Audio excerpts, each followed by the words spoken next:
the piety myth. And I call it the piety myth because piety has to do with the state of your hearts. And when we ask the question, what would Jesus have us do?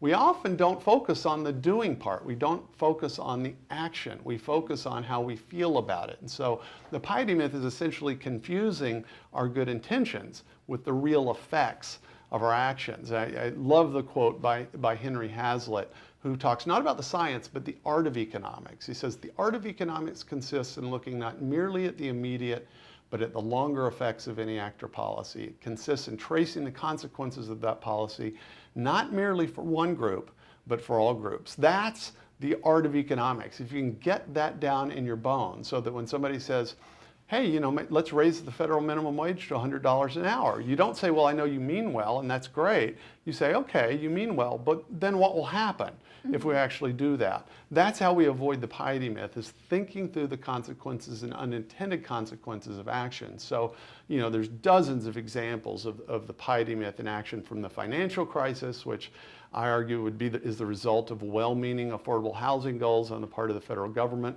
Rent control, which is normally designed to keep rental housing available for lower income people. Its effect, unfortunately, is to make that rental housing actually scarce. And so it does exactly the opposite of what you want it to do. That's what happens when you don't attend to the nature of economic reality, which has these kind of counterintuitive consequences. And the way to inoculate ourselves against that is to learn, I think, to recognize the piety myth.